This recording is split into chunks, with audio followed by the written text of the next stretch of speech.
Yo, salut à tous les amis, c'est Alex et bienvenue sur ma chaîne YouTube. Aujourd'hui on se retrouve pour l'ouverture de 3 boosters Arsenal Mystérieux 7, les Chevaliers des Étoiles. Donc des boosters qui sont quand même anciens, des boosters 2013. À la base je voulais en prendre 5, mais bon, j'ai pu en trouver que 3. C'est des boosters qui deviennent assez rares, des boosters assez stylés aussi. Je trouve honnêtement qu'ils ont de la gueule ce genre de booster.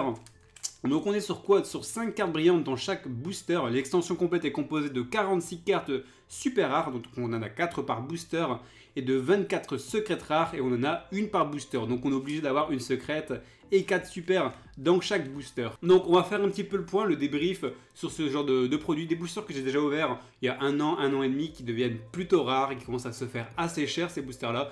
La display scellée, j'en parle même pas. Au niveau de la série Arsenal Mystérieux 7, les Chevaliers des Étoiles, c'est la série HA07. Une série de 70 cartes qui est sortie le 25 avril 2013.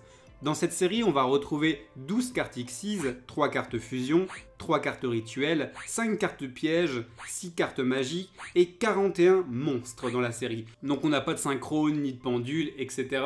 dans la série. Au niveau des archétypes, on aura les Chevaliers Gemmes, les Constellés, Colonie du Mal et Gishki, ou Gishki, c'est comme vous voulez. Au niveau des grosses cartes à l'intérieur, on a Shen la Valval, on a le Dégusto Emerald, Ptolémie M7 de la Constellée, l'Ouroboros Colonie du Mal et Pandémique d'Infestation. Bien sûr, je dis que c'est des grosses cartes, c'est des grosses cartes de l'époque. Maintenant, ces cartes-là, ils ont été rééditées dans pas mal de séries et vous pouvez les avoir beaucoup moins chères comparé à l'époque en 2013 où ça coûtait quand même pas mal ce genre de choses. Surtout à l'époque avec les Chevaliers Gemmes, les Colonies du Mal, etc. C'était des cartes assez jouées. On passe directement à l'ouverture.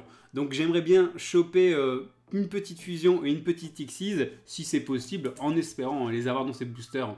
Donc magnifique. Bon, j'espère que ce ne sera pas les derniers boosters que je vais ouvrir sur la chaîne parce que c'est une série que j'ai pas encore complétée entièrement. Ça devient assez compliqué, comme je vous ai dit, de choper ces boosters. Donc là, je les ai chopés sur le site de Yugi Bazaar. Mais bon, j'ai pris les 3 derniers qu'ils avaient en stock. Ah, le spoil, la secrète, elle est dès le début. Bon, je le saurai pour après. Magnifique. Bon, une rituelle, il y avait 3 rituels dans cette série. On en chope déjà une. Le Lévianima qui tombe. Je vous mets son petit effet. Réveil de carte rituelle. Splendide quand même. J'aurais cru que c'était un dragon, mais non, c'est une aqua rituel effet. C'est pas un dragon. Magnifique. Derrière, bah voilà, deuxième rituel. Le Psychélon qui tombe aussi, juste après. Donc ça, c'est des cartes qu'on retrouve pas souvent, franchement. Même dans les decks où c'est pas des cartes spécialement jouées. 2150 d'attaque, 1650 de défense. C'est assez rare aussi d'avoir des 50 au niveau de l'attaque et de la défense. En tout cas, splendide ces cartes. Petit démon, on a le Cauchemar Colonie du Mal. Donc là, c'est de la première édition. Vous voyez, première édition. Et le petit logo en or pour dire que c'est la première édition. Sinon, il serait en argent. Natalia, qui tombe juste après.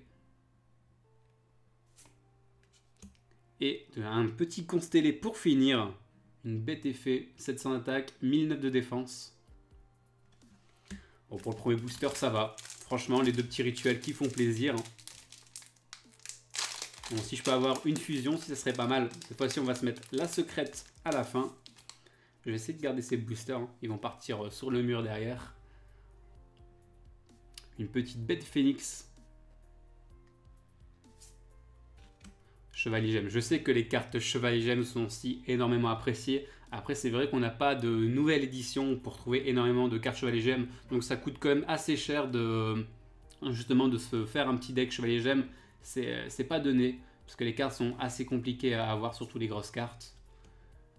Léonie de la Constellée. Avance Gishki, qui tombe, avec la petite toile d'araignée sur le côté. Elle est vraiment travaillée cette carte. On n'avait pas beaucoup de Gishki justement dans cette série. Je crois qu'on avait 4 ou 5. Bon, après, c'est une série de 70 cartes, c'est pas une très grosse série non plus. Et on finit derrière avec Kos de la Constellée. Carte assez connue. Hop, je vous mets l'effet juste en bas.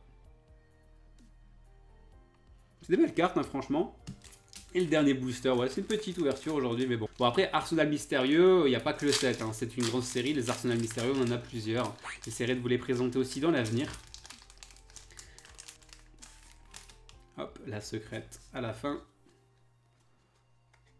Ah bah voilà, nickel, je voulais une fusion. Sur les 3 fusions, on tombe sur la fusion Chevalier Gemme. Zicorne Chevalier Gemme. Rocher fusion, un monstre Chevalier Gemme, plus un monstre de type Rocher pour l'invoquer, 1009 d'attaque. Impeccable la deuxième fusion, juste après. Séraphinite Chevalier Gemme. Donc ouais, après c'est vrai que pour les anciens joueurs, c'est qui veulent vraiment jouer avec des rituels et des fusions, les arsenals mystérieux, en tout cas, c'est aussi une série pour vous. Surtout Chevalier Gemme, je sais que c'est un archétype que énormément de gens adorent. Un monstre Chevalier Gemme plus un monstre lumière pour l'invoquer. On a l'esprit à ressort. Allez, sors-moi une bonne secrète pour la fin. Un petit constellé. Un guerrier effet cette fois-ci. Et pour finir, la secrète. Allez. Oiseau tonnerre, colonie du mal. Qui tombe pour la fin. Bon après je pense, je sais pas si je l'ai dans la série, c'est une vieille série, c'est une série que j'ai complétée, je crois que ça fait 1 an et demi que j'ai pas touché à ce classeur là au niveau des arsenals mystérieux. Donc je verrai bien si je l'ai. Un tonnerre effet. Pour finir, pareil, 1650 d'attaque et 1050 de défense. C'était une petite vidéo pour vous présenter la série Arsenal Mystérieux 7. Pour ceux qui ne connaissent pas encore, j'essaierai dans l'avenir d'essayer de choper une display si c'est possible. Sur ce, je vous laisse. On se dit à demain pour une prochaine vidéo. Portez-vous bien. Salut.